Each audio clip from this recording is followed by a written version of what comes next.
நாமக்கல் மாவட்டம் பள்ளிப்பாளையத்தில் உள்ள சாய தொழிற்சாலைகள் சாய கழிவு நீரை சுத்திகரிக்காமல் காவிரி ஆற்றில் திறந்துவிட்டு தங்களது உயிருடன் விளையாடுவதாக பொதுமக்கள் குற்றம் சாட்டியுள்ளனர்.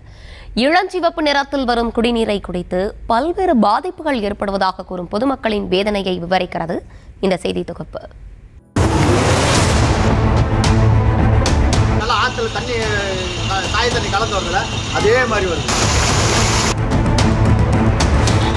ஹோலி பண்டிகைக்காக கலக்கப்பட்ட வண்ண கலவை போல் வரும் இந்த இளஞ்சிவப்பு தண்ணீர்தான் நாமக்கல் மாவட்டம் பள்ளிப்பாளையத்தில் நகராட்சி நிர்வாகம் குழாய் மூலம் பொதுமக்களுக்கு வழங்கும் குடிநீர் என்பதை பார்க்கும் போதே அதிர்ச்சி அளிக்கிறது.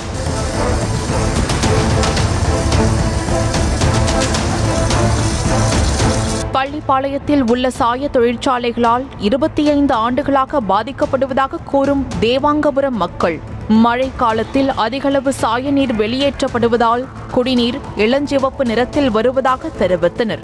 இந்த தண்ணீரில் சமைக்கப்படும் சோறும் இளஞ்சிவப்பு நிறத்தில் மாறுவதாகவும் குடிநீரை பயன்படுத்தினாலே வாய், கை, கால்களில் அரிப்பு என்பது உள்ளிட்ட பல்வேறு உடல் உபாதைகள் ஏற்படுவதாகவும் வேதனை தெரிவிக்கின்றனர் பொதுமக்கள். லைட்டாக மழை வரப்போ லைட் ரோஸ் கலராக வந்தது. இப்போ போக போக போக போக என்ன ஆயிடுச்சுன்னா ஆற்றுல சாய தண்ணி கலந்தால் எப்படி வருமோ அதே மாதிரி கொலன்னு வருதுங்க. அதாவது அந்த தண்ணியில் கையை கழுவுனாலும் கை காலெலாம் பிச்சுக்குது, எரியுது. அப்புறம் மூஞ்சி கழுவுனாலும் கண் எரியுது. எதுவுமே பண்ணுறதுக்கு இல்லைங்க. இப்போ சாப்பாட்டுக்கு கூட சாப்பாடு அன்றைக்கி தண்ணி பிடிச்ச பழைய சோறு தண்ணி பிடிச்சி வச்சாங்க. RO தண்ணியிலேருந்து பிடிச்சி வச்சாங்க. அந்த சாப்பாடு அப்படியே வந்து ரோஸ் கலரில் ஆகி போச்சுங்க.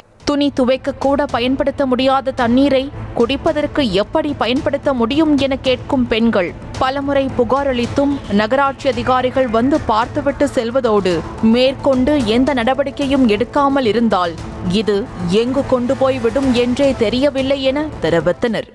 கலர் வந்து பார்த்தீங்கன்னா லைட் பிங்க் கலரில் இருந்தது. இப்போ நாளாக மழை அது மழை அதிகமாக மழை இருக்கும்போது தண்ணியோட கலர் வந்து டோட்டலாக சேஞ்ச் ஆயிடுது. டோட்டலாக பிங்க் கலரில் வருது. அதை எந்த ஒரு யூஸுக்குமே நாங்கள் யூஸ் பண்ண முடியாது.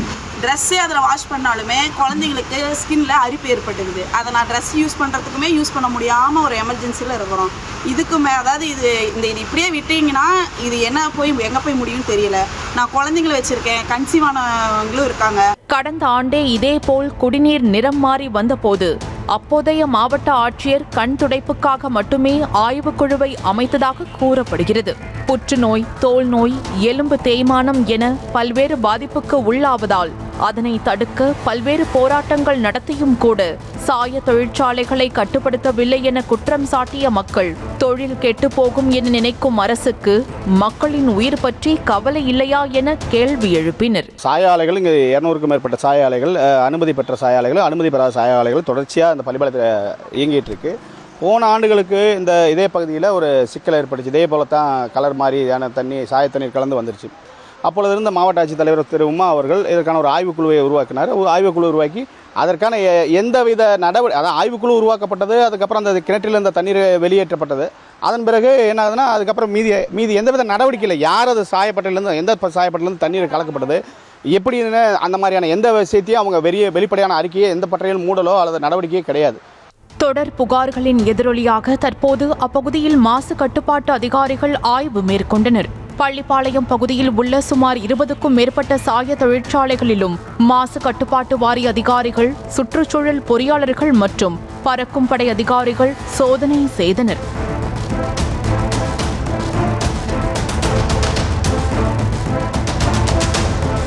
பேருக்காக மட்டும் ஆய்வு செய்யாமல் உரிய நடவடிக்கை எடுத்து தங்களது நீண்ட நாள் பிரச்சினைக்கு தீர்வு காணப்படுமா என்பதே பொதுமக்களின் எதிர்பார்ப்பாக உள்ளது.